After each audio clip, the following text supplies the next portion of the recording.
I think that's the case. So popping out of the pocket dimension, her world. Yep. And now we're in Sword. The Sword is outpost, I guess we should say. I loved everything about this, first of all. I did too. I could not complain about one thing. I mean, first of all, I think we saw a hint of somebody's powers. Monica? Yes. Mm-hmm. Yep. We saw when the lab tests and all that stuff. Lab tests can't come back. The X-ray is just a bright white light. And the character does wear a lot of white. And she's supposed to be photon energy, I believe. Yep. Mm-hmm. So that would mess with X-rays, essentially. Yep. I think we got that. I love the dynamic between the three of them. Oh my God. Jimmy, Darcy, and Monica. I want to see them in more stuff together. And I like you three. Even...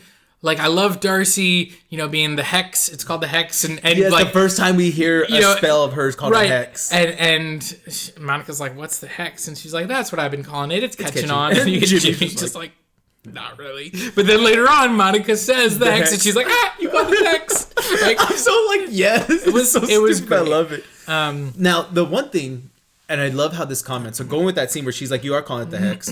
She's looking at her clothes from inside Wanda's bubble. We talked about this last week. Yes, and this is what I love. We caught that. This is something that these changes are permanent. Like, it's changing it to reflect what is going on, but that is a permanent change when they come back out. So, yeah, we commented on it last week because we saw that with the rope that was attached to the beekeeper changing into a jump rope. We saw her clothes that stayed the same.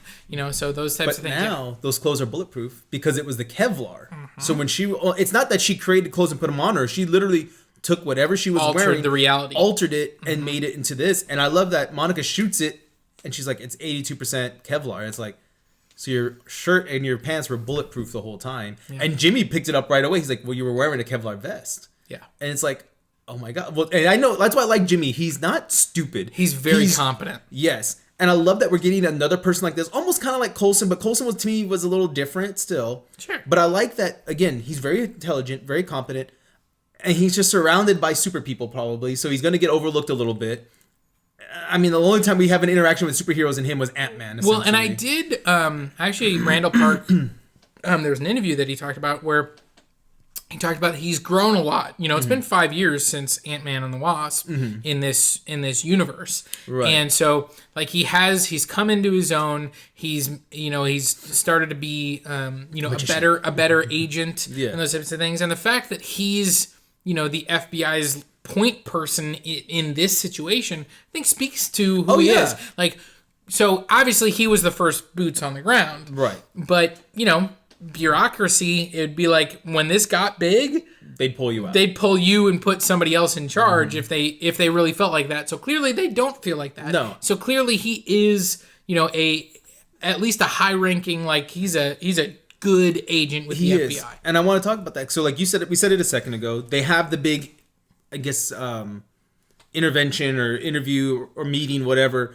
And Haywood's talking about Wanda, what's going on. And we're talking on Monica. We got Jimmy there. We got Darcy there. We got everybody there. Yeah, it's the briefing. Yeah. And so as they're all talking, Pat, take it over, Jimmy. And then like we said, he talks about what's going on. And then Haywood kind of is taking his jabs. Yeah. And he's like, well, over the simplification. Yeah. And then he steps aside because now it's kind of like, I feel like Haywood's like, okay, I got to put my chest out now.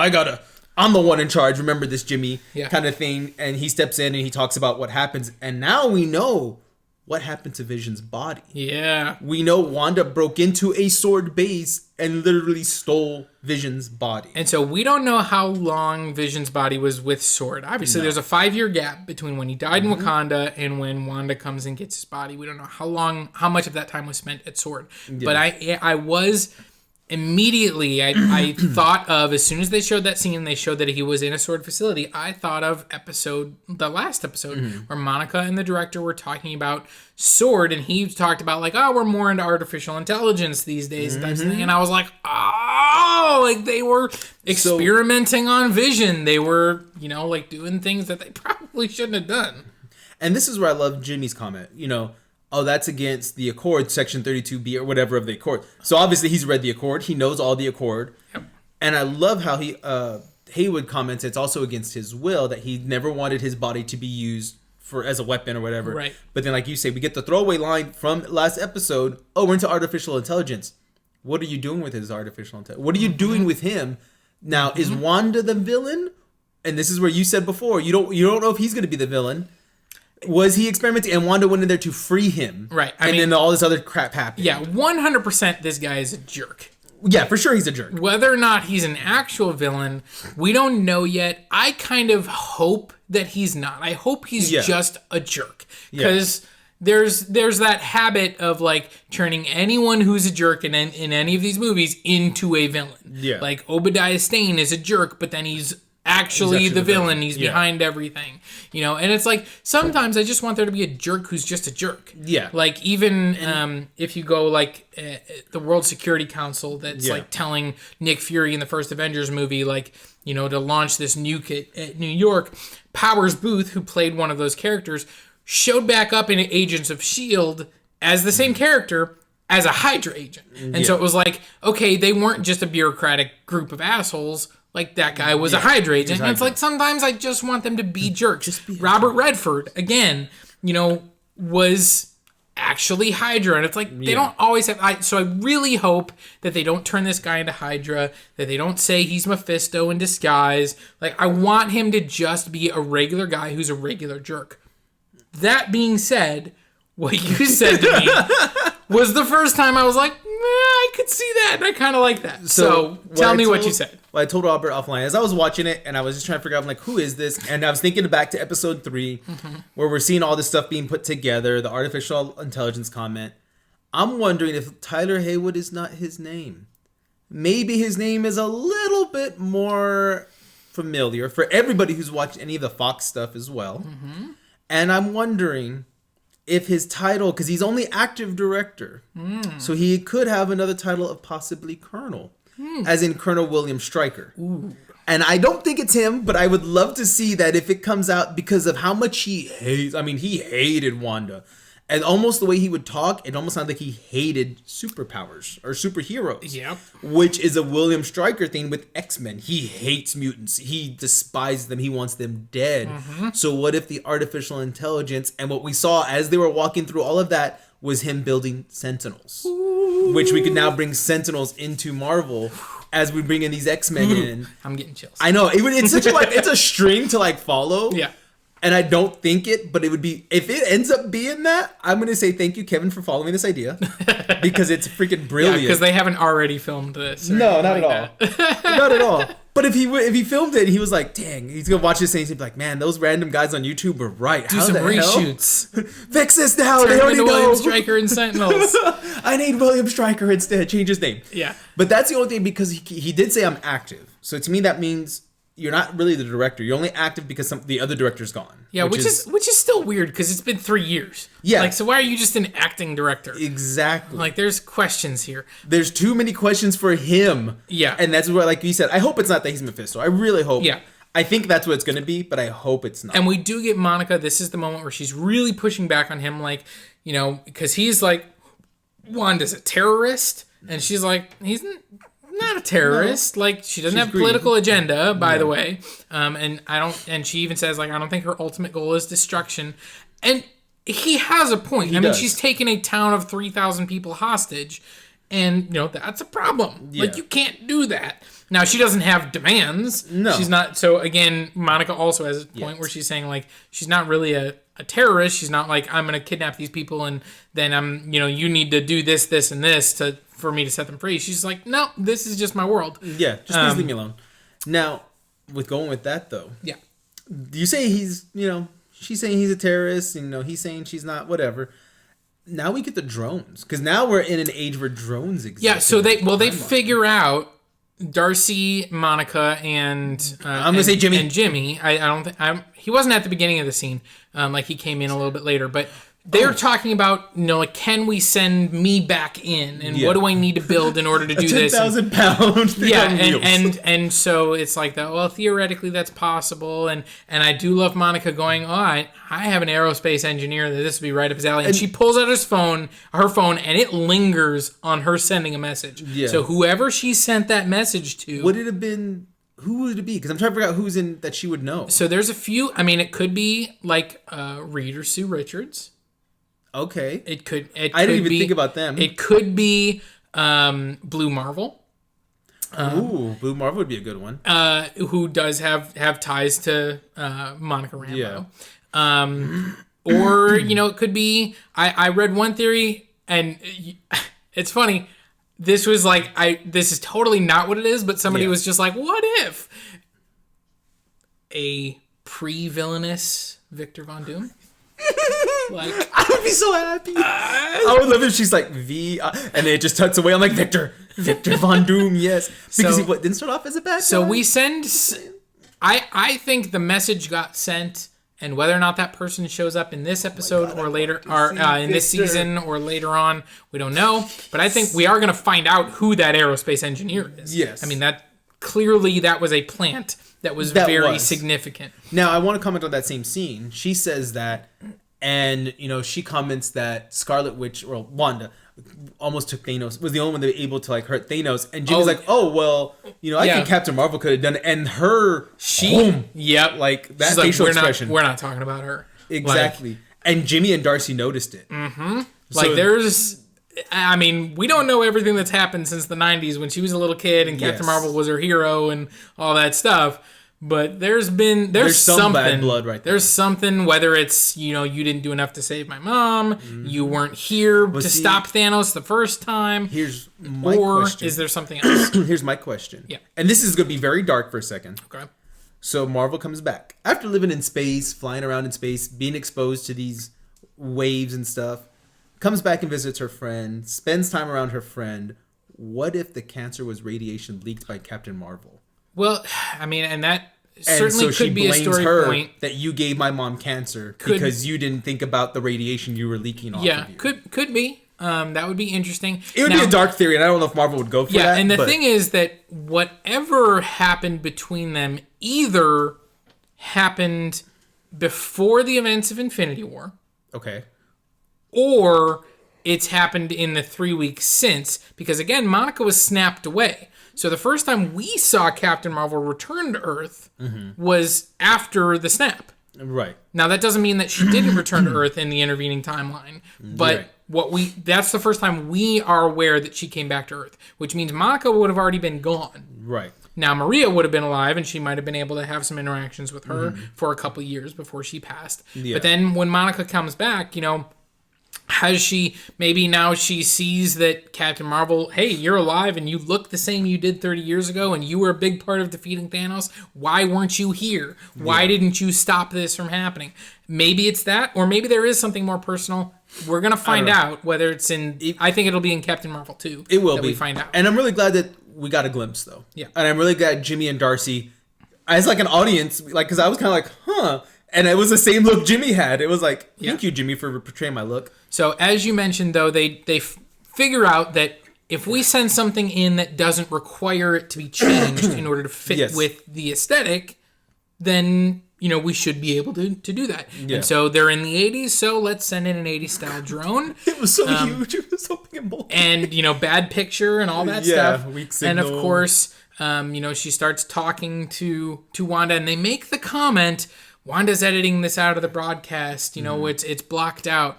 And to me, that felt like a very important comment to say, I don't think Wanda's the one doing the editing. I don't think Wanda's doing the one censoring. I think someone else is censoring. I think so too.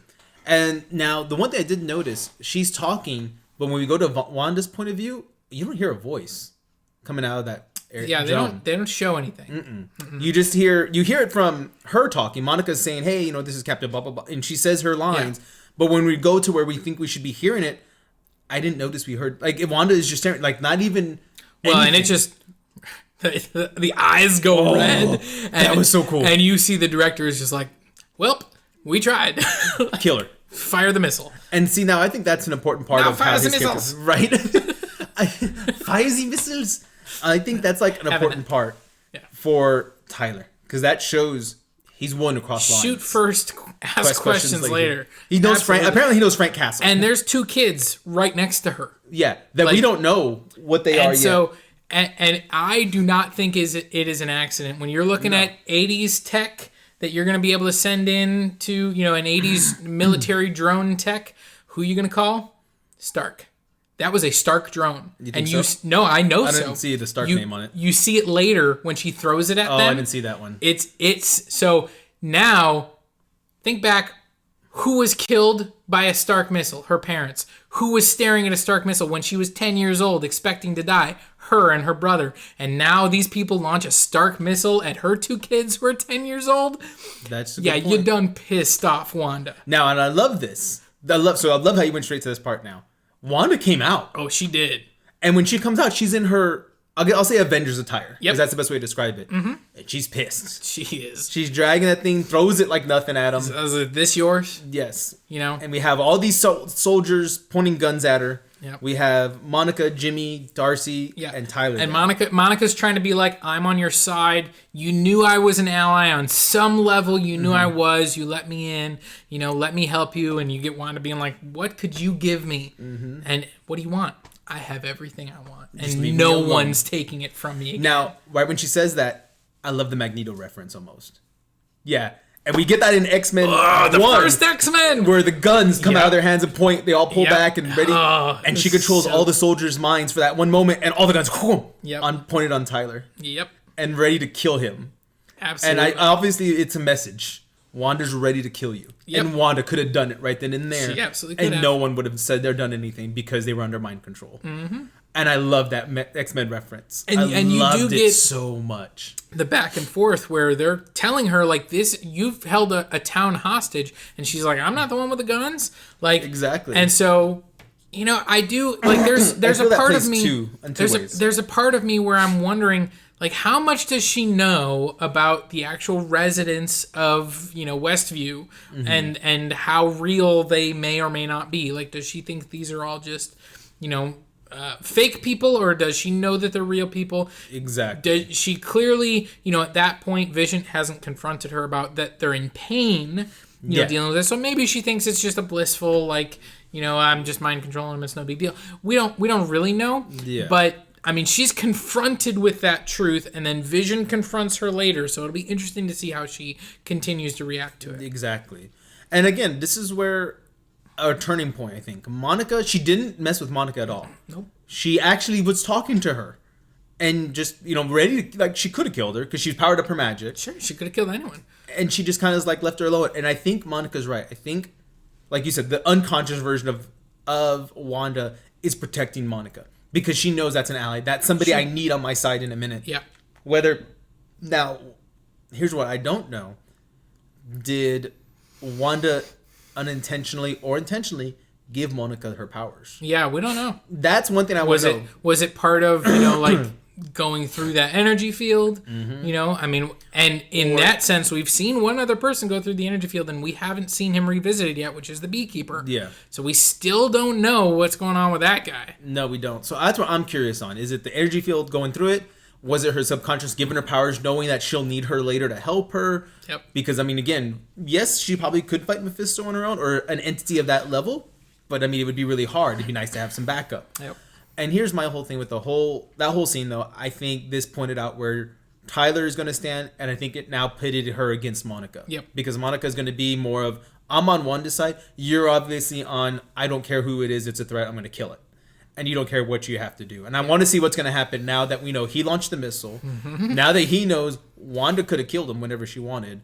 But here's the other thing. When Wanda goes back in the field, it goes from this bluish tint to bright red. Full red. And now that makes me wonder more and more of that Mephisto part. Well, and also how much control is she taking over? Because she's Scarlet Witch, so she's red. Yes. Like, was that her establishing even more control over that field? Maybe. And saying, like, you know, I'm done letting you interfere. Maybe. And you know, send in your drones or send in your people. I'm done with it.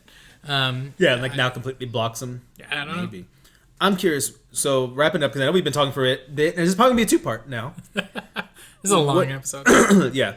Where do you think it's going to go? What do you think? What do you want to see in the next episode? Man, I don't even want to speculate because I'm now finally I'm enjoying the ride. Yeah. Like the first 3 episodes, it was really I was like, you were tired. I wanted more of what we're getting now, which is the balance between the two. Right. And I like that it threw us in without we didn't know what was going on. I liked the first episode, but I would have liked a button on the end of the first episode. I said that last time. Like, I would have liked a little bit of knowledge at the end of that first episode of what was going on, rather than basically 3 full episodes of not seeing anything on the outside. Yeah. Because now that we're in this structure where we're getting both sides of it, this is exactly what I wanted. This is what I expected the series to be. And this is definitely, like, this was my favorite episode easily. Yeah. I thought everything in it was great. I thought, like, her interactions with the kids, a scene we didn't even talk about, which is, where the kids notice that dad's not home, but it's Saturday. No, it's Monday. And there's a weirdness with them too. And you get that very kid moment where, she says, well, he just needed a distraction. It's like, from us? Yeah. Like, and you get that, no, honey. Like, that was a very sitcom moment, but it was also very genuine. And it felt very, like, I was like, I really enjoyed that scene. So even the sitcom scenes of this one, I was really enjoying. It was really good. So, I don't even want to speculate on where it's going because I just want to enjoy the ride.